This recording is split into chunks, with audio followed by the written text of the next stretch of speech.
నమస్తే welcome to special debate. Heroine Samantha కొత్త life journey start చేశారు. వివాహ బంధంలోకి మరోసారి అడుగు పెట్టారు శామ్. కోయంబత్తూరులోని ఈషా సెంటర్లో ఉన్న లింగభైరవి ఆలయంలో సమంత ప్రముఖ దర్శకుడు రాజ్ నిడుమోరుని పెళ్లి చేసుకున్నారు. సమంత దర్శకుడు రాజ్ నిడుమోర్ను భూత శుద్ధి వివాహం పద్ధతిలో ఇక్కడ పెళ్లి చేసుకున్నారు. దీంతో ఇంతకీ ఈ భూత శుద్ధి వివాహం అంటే ఏంటనే చర్చ అంతటా జరుగుతోంది. మరి అంటే ఏంటో తెలుసుకుందాం. మనతో పాటు స్టూడియోలో ఉన్నారు ప్రముఖ ఆధ్యాత్మికవేత్త శ్రీకృష్ణ సుధి గారు. నమస్కారం గురువు గారు. నమస్కారం అండి. భూత శుద్ధి వివాహం అంటే ఏంటి? అంటే ఇప్పటి వరకు హిందూ వ్యవస్థలో, పెళ్లి వ్యవస్థలో ఇలాంటిది ఫస్ట్ టైం వింటున్నాం. ఎప్పటి నుంచో ఉందని ఈ మధ్య తెలిసింది. అసలు ఏంటి భూత శుద్ధి వివాహం అంటే? ప్రతిరోజు మనం అమ్మవారిని పూజ చేయడానికి ఒక రకరకాల విధానాలు ఉన్నాయండి. దాంట్లో ఏంటంటే ముందు మనం పూజ చేయడానికి అర్హత తెచ్చుకోవాలి. దాంట్లో అంతర్గతంగా ఉండే శరీరాన్ని శోధన చేస్తాం. దాన్ని ఎలా చేస్తామంటే శ్వాస ద్వారా చేస్తాం. ముందు లంబీజంతో శ్వాసను తీసుకుంటాం, దాని తర్వాత కుంభిస్తాం, దాన్ని పూరించి కుంభించి తర్వాత నిశ్వాసం ద్వారా బయటికి పంపిస్తాం. తర్వాత రంబీజంతో లోపల ఉన్నటువంటి పాపాన్ని కానివ్వండి, మనం గతంలో చేసినటువంటి ఏ రకమైనటువంటి ఇబ్బందికరమైనటువంటి ప్రవర్తన అయినా సరే దాని ద్వారా దహించి వేయటం జరుగుతుంది. తర్వాత ఎంబీజంతో దాన్ని మళ్ళీ కొత్తదైనటువంటి శరీరాన్ని తయారు చేసుకుంటాం. ప్రతినిత్యం శ్రీ విద్యోపాసనలో ఉన్న వాళ్ళకి కానీ, నిత్యం అమ్మవారిని ఆరాధన చేసే వాళ్ళకి కానీ ఇది పూజకు ముందు ఎలా అయితే మనం సంకల్పం చేస్తున్నామో దాంతోపాటుగా శరీరాన్ని అంతఃకరణ శుద్ధి అంటాం. దాని ప్రకారం శుద్ధి చేసుకునే భాగంగా ఈ భూత శుద్ధి విధానం అనేది ప్రతి నవావరణ చేసే వాళ్ళకు, అలానే అమ్మవారికి చాలా దృష్టి కేంద్రీకరించి బాగా బలమైనటువంటి పరిహారం ఆశించి చేసే వాళ్ళకు ఈ పూజా విధానం తెలుసు.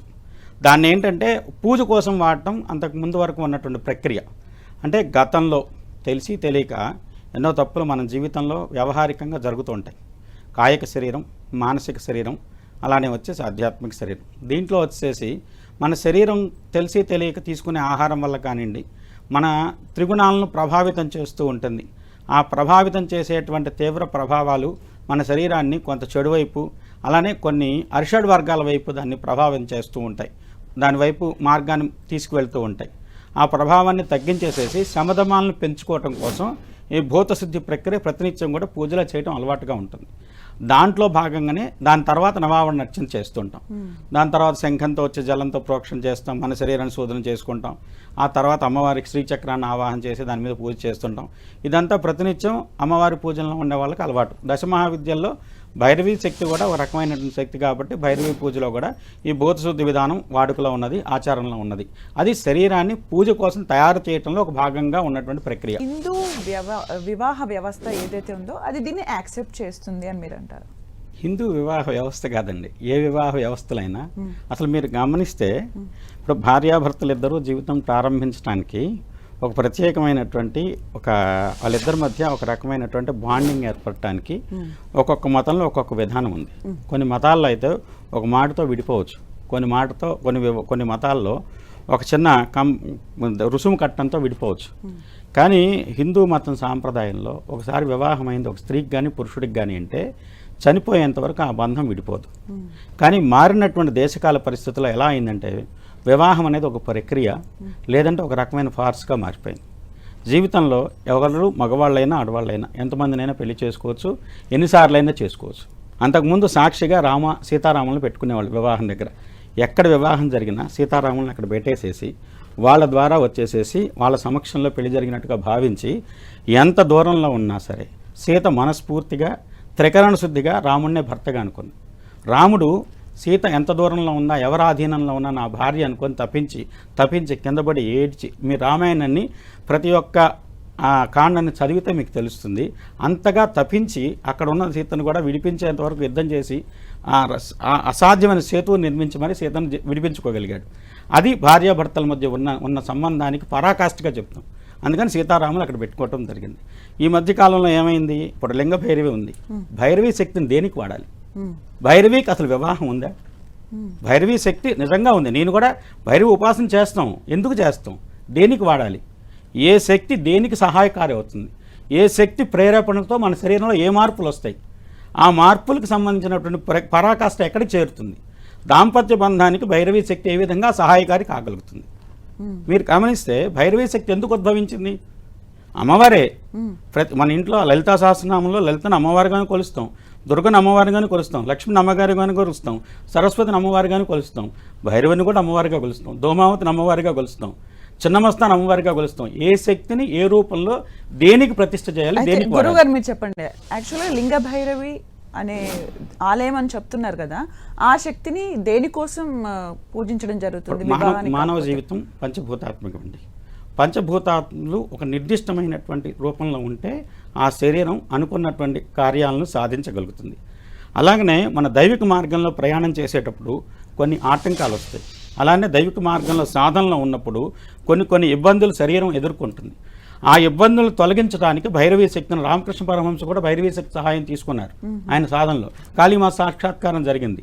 తర్వాత ఆ అమ్మవారి సాక్షాత్కరించిన తర్వాత ఏ సహాయం అవసరం లేకుండానే ఆయన జీవితం ముందుకు వెళ్ళిపోయింది. ఆయన చాలా మందికి మార్గదర్శకులు అవ్వగలిగారు. లింగభైరవి అంటే శివపార్వతులు, లింగభైరవి ఒక రకంగా శివపార్వతులే. దానికి ఒక ట్రెడిషనల్గా ఫస్ట్ రూపం ఏంటంటే లింగభైరవి రూపం.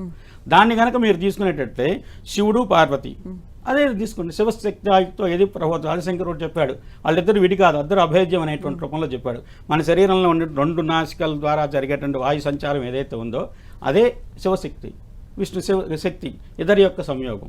వాళ్ళిద్దరు సంయోగమే సుషుమ్న నాడి, అదే సుబ్రహ్మణ్య స్వామి. దాన్ని కనుక మీరు నిర్దిష్టంగా దాని శ్వాసను కనుక చేసుకుంటూ వెళ్తే ఆ శివశక్తులు 2 మన శరీరంలో ఉద్భవిస్తాయి. అది శరీర సమన్వయానికి దోహదకారం అవుతుంది. కానీ 2 శరీరాలను కానీ 2 జీవితాలను కానీ ఏకం చేయడానికి ఈ లింగభైరవిని మేము వాడదాం అనేది ఒక రకంగా హిందూ సాంప్రదాయంలో, యోగ సాంప్రదాయంలో మేము చేస్తున్నామని చెప్పి అంటున్నారు. ఈషా ఫౌండేషన్ అంటే శివుడికి సంబంధించిందని అందరూ హిందువులు నమ్ముతూ ఉంటారు. మీరు ఇక్కడికి వచ్చేసరికి ఇలాంటి వివాహం అనేది అసలు హిందూ దానికి సంబంధించింది కాదు అని చెప్తున్నారు. ఇంతకు ముందు ఎక్కడైనా మఠాలలో కానీ ఎక్కడైనా కానీ ఏవైనా వివాహాలు ఇలాంటి పద్ధతిలో జరిగిన దాఖలాలు ఉన్నాయా? ఇప్పుడు వాళ్ళే చెప్పానండి, నాకైతే తెలిసిలేవు, నాకు తెలిసైతే లేవు. ఇప్పుడు జరగకూడదు అంటల్లా నేను. కానీ ఒక సాధారణ స్థాయిలో ఉండేటువంటి 18 ఏళ్ళు 20 ఏళ్ళు 22 ఏళ్ళు వయసులో ఉన్నటువంటి వ్యక్తి అంతవరకు ఏమాత్రం ఒక రకమైనటువంటి ఈ రకమైన యోగ సంబంధం లేనటువంటి వ్యక్తులు ఎవరైతే ఉంటారో వాళ్ళు ఒకసారిగా కూర్చోబెట్టి ఈ ప్రక్రియలో మేము వివాహం చేసేస్తామని చెప్తే అది హాస్యాస్పదం అవుతుంది తప్పితే వాళ్ళ శరీరాలను ముందు దానికి సమాయత్తం చేయాలి. హిందూ వివాహంలో పంచభూతాలకు సంబంధించి ఎలాంటి ప్రస్తావన ఉంటుంది? అక్కడ పంచభూతాల సాక్షిగా ఏకమయ్యే ఒక పద్ధతి అని చెప్తున్నారు. అసలు శరీరమే పంచభౌతిక శరీరం అండి. దీంట్లో ఉండేటువంటి పృథివీ తేజో వాయు ఆకాశ, దాంట్లో ఉండేటువంటి పంచభూతాలే ఉంటాయి. దాంట్లో మనం సుముహూర్తం అంటే తాళిగట్టం కదా, వాళ్ళందరూ అనుకునే తాళిగట్టం అనుకుంటున్నారు. తాళిగట్టం అసలు సుముహూర్తంలో లేదు. ఎప్పుడు మొదటి వివాహ ప్రక్రియ ఎక్కడి వరకు పూర్తి అవుతుందంటే అండి, వరుడు ప్రమాణం చేయడంతో అక్కడతో పూర్తి అయిపోతుంది. పాణిగ్రహణమే. అమ్మాయి చేయబట్టుకొని ధర్మేచ అర్థేచ కామేచ త్వయిష నాతి చేతవ్య, అక్కడతో వివాహం పూర్తయింది. తర్వాత దాంట్లో వచ్చిన మార్పులే తాళి కట్టడం, తర్వాత వచ్చేసిన దాంట్లో అప్పగింతలు, తర్వాత తలంబ్రాలు, ఇవన్నీ అలా వచ్చినటువంటివే తప్పితండి. నిజంగా వివాహ ప్రక్రియ ఎక్కడతో పూర్తయ్యేది అంతకుముందు రోజుల్లో ఫస్ట్ మనం ప్రారంభించినప్పుడు అంటే ఖచ్చితంగా ప్రమాణంతో వివాహం పూర్తయ్యేది.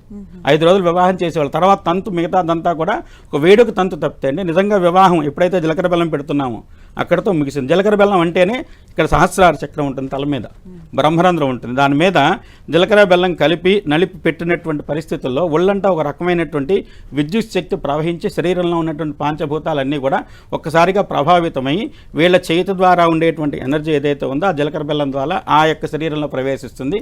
అలానే అబ్బాయి చేతి ద్వారా ఉండేటువంటి శక్తి అమ్మాయి శిరస్సు ద్వారా ఆ యొక్క సప్త చక్రాలు అంటే శిరస్సు ఇక్కడి నుంచి మొదలుపెట్టి మూలాధారం వరకు శరీరం ప్రభావితం అవుతుందనే ఉద్దేశంతో ఆ సమయంలో అదేవిధంగా ఆ మంత్రాల సాక్షిగా జరుగుతున్నప్పుడు ఆ కార్యక్రమానికి ఒక పరిపూర్ణత ఉంది. ఇంకొక విషయం, December 1కి వీళ్ళు మ్యారేజ్ చేసుకున్నారు అంటే ఇది ముహూర్తం గురించి చెప్పాలి.